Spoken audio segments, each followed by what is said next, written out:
नमस्कार छात्रों, आज मैं आप लोग को केमिकल काइनेटिक्स का पार्ट 4 वीडियो बनाने जा रहे हैं, जिसमें टॉपिक है एवरेज रिएक्शन रेट, मतलब औसत अभिक्रिया वेग या औसत अभिक्रिया दर।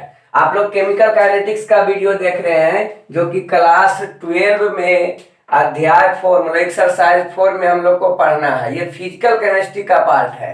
तो अब एवरेज आप लोग को कल नेक्स्ट प्रीवियस वीडियो में मतलब पार्ट 3 वीडियो में आप लोग को रेट ऑफ रिएक्शन बतलाया गया था कि रेट ऑफ रिएक्शन क्या होता है, मतलब अभिक्रिया का दर क्या होता है। तो वो आप लोग को डिफिनीशन वगैरह उसका फॉर्मूला दिया गया था। आज बतलाने जा रहे हैं कि रेट ऑफ रिएक्शन का भी टाइप होता है। तो रेट ऑफ रिएक्शन का टाइप क्या होता है, तो किसी भी समय अंतराल मतलब किसी समय अंतराल के आधार पर रेट ऑफ रिएक्शन को दो ढंग से व्यक्त किया जाता है, मतलब दो प्रकार से व्यक्त किया जाता है। किस आधार पे? समय अंतराल डेल्टा टी जब अधिक समय अंतराल रहेगा तो एवरेज रेट ऑफ रिएक्शन बोलेंगे, और यदि समय अंतराल नहीं रहेगा तो उसको बोलेंगे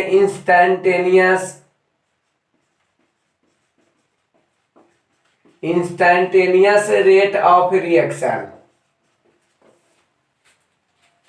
तो दो प्रकार के देखे, जब कोई भी मतलब रासायनिक अभिक्रिया हो रहा है तो अभिक्रिया का वेग हम लोग निकालते हैं समय अंतराल में कि 5 मिनट से 10 मिनट के बीच में कितना अभिक्रिया पूर्ण संपन्न हुआ है। तो वो समय अंतराल है, लेकिन 5 मिनट और उसी में 1 सेकेंड पर हम लोग निकालेंगे, मतलब समय अंतराल बहुत कम है। तो समय अंतराल बहुत कम रखेंगे तो उस रेट को हम लोग इंस्टैन्टेनियस, और समय अंतराल यदि रहेगा तो उसको हम लोग एवरेज रेट ऑफ रिएक्शन बोलेंगे।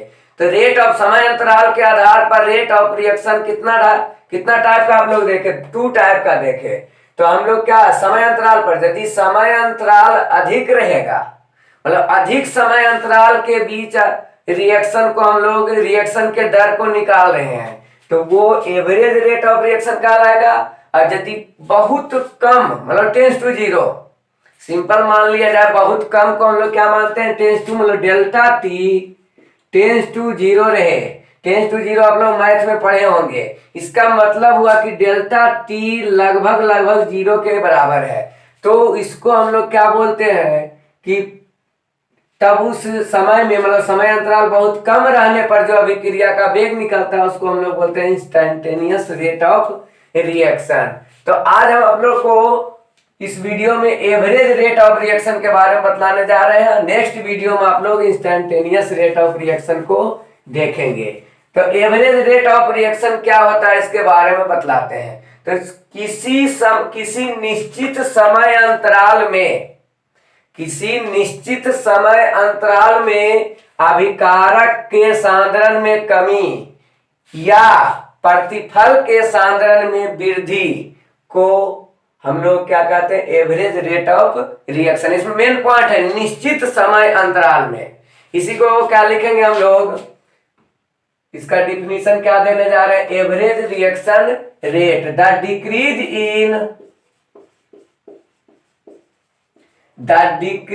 इन कंसंट्रेशन को शॉर्ट में हम लोग CONC में लिख सकते, concentration of reactant, concentration of R4 क्या है, रिएक्टेंट, और increase in concentration of product P4 product.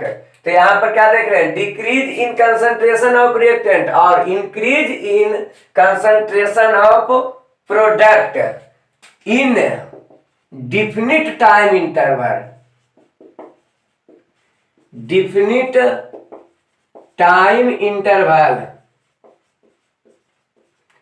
Definition का मेन पॉइंट आपको यही है, डिफिनिट टाइम इंटरवल। मतलब डिफिनिट टाइम इंटरवल में हम लोग पहले से ही जानते हैं, रेट ऑफ रिएक्शन में ही हम लोग जानते हैं कि रिएक्टेंट का सांद्रण में कमी होता है और प्रोडक्ट के सांद्रण में इंक्रीमेंट मतलब वृद्धि होता है। ये तो हम लोग पहले से जानते हैं, लेकिन ये दोनों प्रोसेस डिफिनिट टाइम इंटरवल में यदि हो रहा हो तो उसको हम लोग क्या बोलते हैं, average reaction rate, definite time interval of a chemical reaction, chemical reaction is called average reaction rate. It is denoted by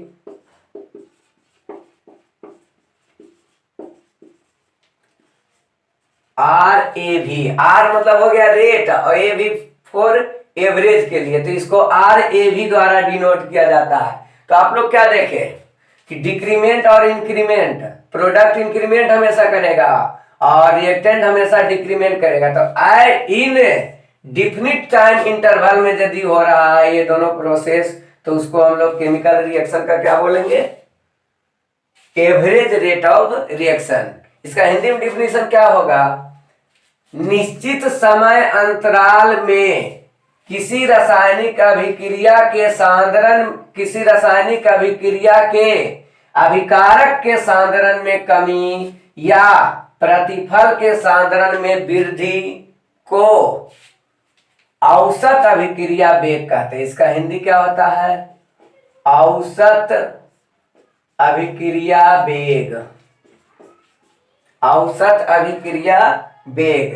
तो ये आप लोग औसत अभिक्रिया वेग का डिफिनीशन आप लोग तो देखिए. समय इंटरवल होता क्या है, डिफिनिट टाइम इंटरवल कहते किसको है, ये हम लोग आप लोग को पहले बतलाने जा रहे हैं कि सर डिफिनिट टाइम इंटरवल आप बतला रहे हैं बार बार, ये होता क्या है. तो उसके बारे में आप लोग देखिए. जैसे ये कोई केमिकल रिएक्शन है, रिएक्टेंट प्रोडक्ट में बदल रहा है, ये मान लेते हैं कि ये कोई क्या है, केमिकल रिएक्शन है. अब जब समय t1 था, जिसे मान लिया जाए रिएक्शन चालू हुआ, तो उस समय तो 0 सेकेंड. शुरू में जब रासायनिक रिएक्शन अभी स्टार्ट नहीं हुआ, हम लोग प्रोसेस में है, इनिशियल टाइम क्या रहेगा, 0 सेकेंड. तो 0 सेकेंड में रहेगा तो ये मतलब ओरिजिनल रिएक्टेंट बचा हुआ रहेगा, मतलब कुछ भी डिक्रीमेंट नहीं रहेगा. तो उसको RO फॉर ओरिजिनल या R0 भी हम लोग लगाते हैं. तो इस समय ये क्या रहेगा, 0 रहेगा, मतलब इसकी मात्रा कुछ भी नहीं रहेगी.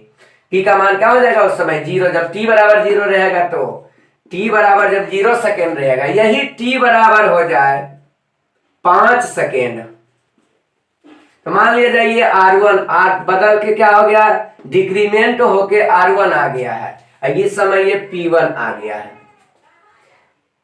T1 समय में T2 समय हो गया क्या, 10 सेकेंड. तो ये क्या हो गया, R2. या 10 सेकेंड के जगह पर हम लोग मान लेते हैं 15 सेकेंड हो गया, तो R2 हो गया, ये हो गया क्या, P2. तो अब देखिए यहां पर जो ये 10 सेकेंड और 15 सेकेंड के बीच का जो समय हुआ, उसी को हम लोग बोलेंगे डिफिनिट टाइम इंटरवल. 5 सेकेंड और 15 सेकेंड के बीच 10 सेकेंड आ रहा है, तो 10 सेकेंड का जो अंतराल है, इसी को बोलेंगे निश्चित समय अंतराल या डिफिनिट टाइम इंटरवल. तो डिफिनिट टाइम इंटरवल हम लोग को पता चल रहा है कि इतना गैप है, मतलब इतना से इतना समय के बीच अभिक्रिया में क्या चेंजिंग हुआ है. तो ये इसी को हम लोग क्या बोलेंगे, औसत rate of definite time interval. आप लोग को पता चल गया. तो ये डिफिनिट, लेकिन यही एट 5 सेकेंड पर ही हम लोग अभिक्रिया का दर निकालते हैं. अभिक्रिया का रेट हम लोग 5 सेकेंड पर ही निकालते, कोई समय इंटरवल नहीं रहता. तो उस स्थिति में हम लोग क्या बोलते हैं, इंस्टेंटेनियस रेट ऑफ रिएक्शन, जो कि अगले वीडियो में आप लोग पढ़ेंगे. तो ये डिफिनिट टाइम इंटरवल का आप लोग कंसेप्ट जान चुके हैं. अब इसमें इसको RAV द्वारा, एवरेज रेट ऑफ रिएक्शन को क्या RAV द्वारा डिनोट किया जाता है. इसका फॉर्मूला क्या होगा, RAV मतलब क्या, तो इसमें डिफिनिट टाइम इंटरवल है, तो इसको क्या बोले, जब बड़ा चेंज रहता है तो डेल्टा, छोटा चेंज रहता है तो D. तो एवरेज रेट ऑफ रिएक्शन में डेल्टा का प्रयोग करेंगे, इंस्टेंटेनियस रेट ऑफ रिएक्शन रहेगा तो उसमें D का प्रयोग करेंगे. तो यहाँ पर क्या हो जाएगा, माइनस डेल्टा R मतलब रिएक्टेंट बटे डेल्टा T, या डेल्टा P बटे डेल्टा T. प्रीवियस वीडियो में आप लोग को बताया गया था रेट ऑफ रिएक्शन में कि रेट ऑफ रिएक्शन क्या होता है. तो यहाँ पर एवरेज वाला में डेल्टा का प्रयोग करेंगे और रिएक्टेंट डिक्रीमेंट होता है इसलिए माइनस सिंबल, और प्रोडक्ट इंक्रीमेंट होता है इसलिए हम लोग प्लस सिंबल का प्रयोग, प्लस सिंबल दिखाया नहीं जाता है जनरली। तो ये हमारा क्या था, इसी को हम लोग और क्या लिख सकते हैं, डेल्टा आर किसको बोलते हैं, फाइनल माइनस इनिशियल। तो फाइनल माइनस इनिशियल, तो फाइनल क्या है R2 माइनस R1, और टाइम में क्या लिखेंगे, डेल्टा टी है तो इसमें भी T2 minus T1, T2 minus T1, या पी के रेस्पेक्ट में हम लोग क्या बोलेंगे, फाइनल माइनस इनिशियल, तो P2 माइनस P1 बटे T2 माइनस T1। तो ये हमारा एवरेज रेट ऑफ रिएक्शन। इस पर न्यूमेरिकल आप लोग को बताया जाएगा कि किस तरह से हम लोग न्यूमेरिकल दोनों का कंसेप्ट, जब एवरेज रेट ऑफ रिएक्शन और इंस्टेंटेनियस रेट ऑफ रिएक्शन दोनों का कंसेप्ट आप लोग को समझा दिया जाएगा, तो इस पर आप लोग को क्या न्यूमेरिकल वगैरह बतलाया जाएगा, जो कि फिजिकल में न्यूमेरिकल बहुत महत्वपूर्ण है। ऑब्जेक्टिव सब्जेक्टिव जितना पारा मेडिकल, IIT, इंजीनियरिंग वगैरह का जितना भी एग्जाम होता है, पॉलिटेक्निक, डिप्लोमा, सब में न्यूमेरिकल से क्वेश्चन पूछा जाता है। डिफिनीशन कहीं नहीं आएगा आपको, डिफिनीशन केवल बोर्ड के एग्जाम में आती है। बाकी जितना भी कंपटीशन होता है सब में उसका कंसेप्ट आपको पकड़ना पड़ेगा। तो कंसेप्ट आप लोग को, अब देखिए इसी को ग्राफ से हम समझाते हैं। एवरेज रेट ऑफ रिएक्शन का ग्राफ क्या होता है, तो इसका ग्राफ बतलाने जा रहे हैं। तो ग्राफ जो होगा, एक रिएक्टेंट के रेस्पेक्ट में और दूसरा प्रोडक्ट के रेस्पेक्ट में। तो हम एक पहले रिएक्टेंट के लिए कर रहे हैं ग्राफ, और इधर हम लोग किसका ग्राफ, प्रोडक्ट के लिए करेंगे। तो आप लोग जानते होंगे कि ग्राफ को ड्रॉ करने के लिए दो एक्सिस होना चाहिए। इसको हम लोग बोलते हैं एक्स एक्सिस, इसको क्या बोलते हैं बताइए आप लोग, इसको क्या बोलेंगे, तो इसको बोलते हैं बाई एक्सिस। तो एक्स एक्सिस पर हम लोग टाइम को लेते हैं, और बाई एक्सिस पर रिएक्टेंट को लेते हैं आर को। आप लोग बताए थे कि रेट क्या होता है, आर ए भी का फॉर्मूला बतलाए थे अभी, क्या माइनस डी आर बटे डी टी, ये फॉर्मूला है। तो हम लोग को दो वेरिएबल है, एक रिएक्टेंट है और एक टाइम है। तो टाइम चेंज कर रहा है तो रिएक्टेंट भी चेंज कर रहा है। टाइम हम लोग रिएक्शन स्टार्ट नहीं करेंगे तो बोलिए रिएक्टेंट चेंज होगा, नहीं होगा। तो इसलिए रिएक्टेंट निर्भर कर रहा है किस पे, टाइम पे। तो टाइम चेंज करेंगे तो जो चेंजिंग होता है उसको हम लोग एक्स एक्सिस पर रखते हैं, उसके अनुसार जो निर्भर करता है उसको हम लोग क्या करते हैं, बाई एक्सिस। ग्राफ का मतलब यही होता है, कोई भी ग्राफ खींचना रहेगा तो आप यही ध्यान दीजिएगा कि किस पे डिपेंड कर रहा है। तो टाइम पे डिपेंड कर रहा है तो टाइम डिपेंडिंग वाला को एक्स एक्सिस पर, और जो उस पे डिपेंड कर रहा है उसको बाई एक्सिस, फंक्शन को बाई एक्सिस पर रखा जाता है। बाई को हम लोग फंक्शन बोलते हैं। तो यहाँ रिएक्टेंट आर के रिस्पेक्ट में कर रहे हैं तो आर को यहाँ पे रख रहे हैं। अब यहाँ ध्यान दीजिएगा कि माइनस सिंबल क्या बतला रहा है कि डिक्रीमेंट होगा, तो इसके ग्राफ में डिक्रीमेंट होगा, इसके ग्राफ क्या होगा, डिक्रीमेंट करेगा। तो ग्राफ डिक्रीमेंट करता है, जैसे ये इनिशियल R0 हम लोग माने थे। अभी आप लोग को रिएक्शन में बतलाए थे अभी जस्ट यही वीडियो में कि रिएक्शन जब समय स्टार्ट नहीं हुआ है तो रिएक्टेंट क्या है, R0 है। अब ये ग्राफ के साथ मतलब जैसे जैसे समय, अभी टाइम 0 है, टाइम T1 होगा, T2 होगा, T3 होगा, मतलब जैसे जैसे टाइम बढ़ते जाएगा ग्राफ क्या होते जाएगा, डिक्रीमेंट होते जाएगा। मतलब ग्राफ इस तरह से डिक्रीज करेगा। आप लोग को डिफिनीशन में ही बतलाया गया था कि रिएक्टेंट जो है डिक्रीज करता है, प्रोडक्ट इंक्रीज करता है। तो इसका ग्राफ डिक्रीज कर रहा है। अब हम जब यहाँ पे T1 समय लेते हैं, ये T1 समय है, तो T1 समय में आप लोग देख रहे हैं ग्राफ कहाँ जा रहा है, यहाँ ग्राफ जा रहा है। तो इस समय इसका रिएक्टेंट क्या रहेगा, R1 रहेगा। अब जब हम लोग T2 ले रहे हैं, समय T2 पे चला गया, आगे बढ़ गए हैं, तो देखिए इसका रिएक्टेंट घट गया कि नहीं घटा। देखिए रिएक्टेंट यहाँ पर R2 आ गया तो घट गया, इतना ही रिएक्टेंट है, पहले रिएक्टेंट इतना था। तो यहाँ पर जो डिक्री, यही देखिए समय जैसे जैसे बढ़ रहा है और इधर आगे बढ़ेंगे तो और रिएक्टेंट नीचे आ जाएगा। तो समय जैसे जैसे ज्यादा होता है रिएक्टेंट का कंसंट्रेशन क्या होता है, डिक्रीज करता है।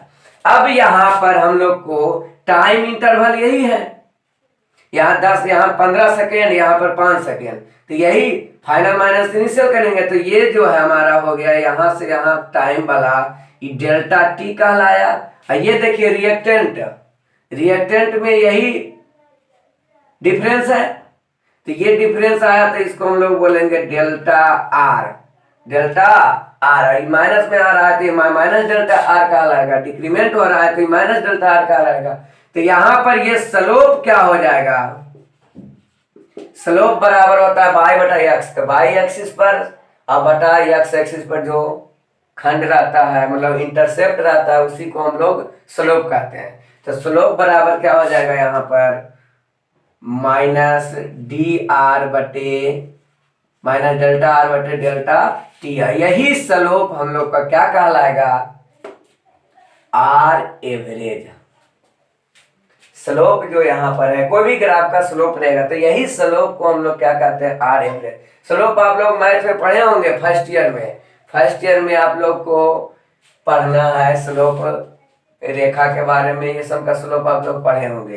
तो स्लोप मतलब ढाल होता है, तो माइनस डेल्टा आर बटे डेल्टा टी, तो यही आर एवरेज कहलाया किसके रेस्पेक्ट में, तो रिएक्टेंट। प्रोडक्ट वाला आप देखते हैं हम लोग, तो प्रोडक्ट के लिए भी दो एक्सिस हम लोग को चाहिए, ये एक्स एक्सिस हो गया, ये क्या हो गया वाई एक्सिस, इस पे हम लोग टाइम ले लेते हैं और इस पे हम लोग क्या लेते हैं, प्रोडक्ट ले लेते हैं। अब देखिए प्रोडक्ट तो इनिशियल हम लोग जानते हैं कि 0 होता है, आप लोग को बताया था कि आर पी है, जब समय 0 रहेगा तो ये ओरिजिनल आर 0 रहेगा, उस समय यहाँ पर प्रोडक्ट का निर्माण नहीं होगा। जब समय स्टार्ट ही नहीं हुआ रिएक्शन तो प्रोडक्ट का निर्माण नहीं होगा। तो प्रोडक्ट क्या है उस समय 0 है, तो प्रोडक्ट इनिशियल में क्या रहता है, समय 0 तो प्रोडक्ट भी 0 है।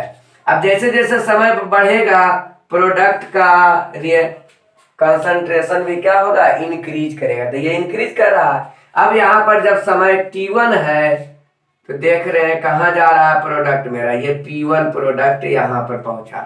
जब समय t2 कर दिए तो प्रोडक्ट मेरा कहाँ पे पहुंच गया, p2, इसको मान लेते हैं। तो देखिए टाइम बढ़ा तो प्रोडक्ट भी क्या हो रहा है, बढ़ रहा है, इंक्रीज कर रहा है, तो ग्राफ सही है। अब यहाँ पर देखते हैं ये टाइम इंटरवल हुआ t2 माइनस t1 मेरा क्या हो गया, ये टाइम इंटरवल डेल्टा टी हो गया, और ये प्रोडक्ट का इंक्रीमेंट इतने ने इंक्रीमेंट किया, इतना तो पहले से था ही, इतना और बढ़ा, तो ये इंक्रीमेंट को हम लोग क्या बोलेंगे, डेल्टा पी। और ये हमारा स्लोप जो है इसका क्या होगा, तो जब ग्राफ इंक्रीज करता है तो उसका स्लोप पॉजिटिव होता है, और जब ग्राफ डिक्रीज करता है तो उसका स्लोप नेगेटिव होता है।